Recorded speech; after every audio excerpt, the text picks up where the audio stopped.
regardons par exemple ce travail qui est conservé à Madrid, c'est un travail de la peinture flamande, Roger van der Weyden. C'est pas mal en musique, hein? Bon, c'est pas mal. Une déposition de croix.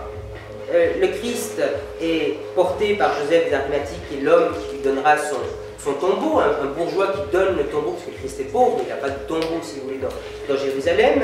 Il est aidé par Nicodème, donc voilà Joseph ici. Nicodème ici, c'est le patron des sculpteurs, si vous êtes sculpteur. Vous avez les saintes myrophores, c'est-à-dire Marie Cléophas, Marie Salomé et Marie de Magdala. Pourquoi on les appelle les saintes myrophores? Parce qu'elles portent la myrrhe, c'est-à-dire qu'elles vont porter les derniers soins qu'on va donner au Christ. Puis Jean, ici, qui accompagne la Vierge dans son évanouissement.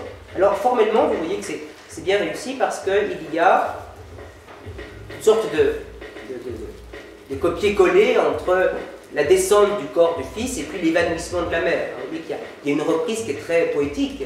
Et puis, il y a une sorte de façon d'éteindre le visage de la mère avec... je vais peut-être vous montrer des détails. Ici, ça c'est un symbole très important et qui parle de toute autre chose qu'un simple filet de sang, mais qui parle de la nature du monde.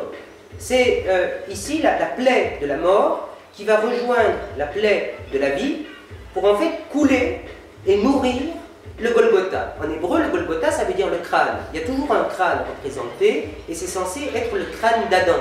Vous voyez, c'est ficelé l'affaire, hein, parce que non seulement il met en boucle sa mort et sa vie, par ce sang qui coule de la mort jusqu'à la circoncision qui évoque la vie, et en plus le sang ruisselle sur le Golgotha par libation pour aller régénérer le premier homme.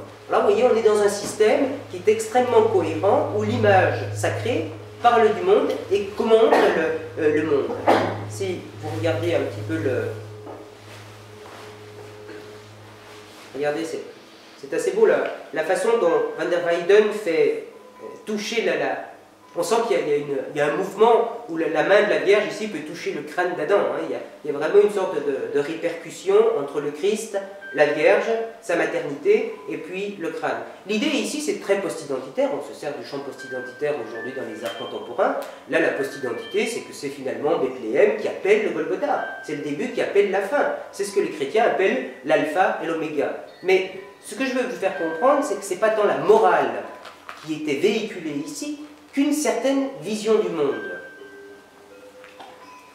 Bon, en plus je m'intéresse beaucoup à la peinture flamande pour d'autres raisons, ça peut peut-être vous intéresser, mais chez les Italiens, la Renaissance en fait est un rapport intime au temps. Quand vous êtes un artiste dans la Renaissance italienne, votre point de référence, c'est 2000 ans avant, c'est l'Empire romain.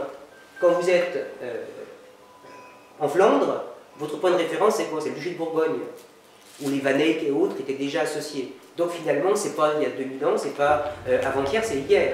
Donc vous avez une Renaissance qui est le nez collé à son référent en Flandre. Ce qui fait que là où l'épaisseur, la dimension mythologique, allégorique, prend toute son ampleur dans une Renaissance italienne, le fait qu'on soit collé le nez à son référent dans une Renaissance flamande, fait qu'il y a tout un souci du détail, du réalisme qui va se mettre en place. Et on aura deux Renaissances extrêmement différentes, une qui derrière l'allégorie cache le vivant, hein, cache l'homme, et c'est le contraire pour la Flandre. Je crois que c'est vraiment derrière le détail et derrière l'homme que se bloque finalement l'allégorie. Mais c'est assez intéressant de voir tout ça, notamment à travers l'influence de la sculpture bourguignonne sur la peinture flamande.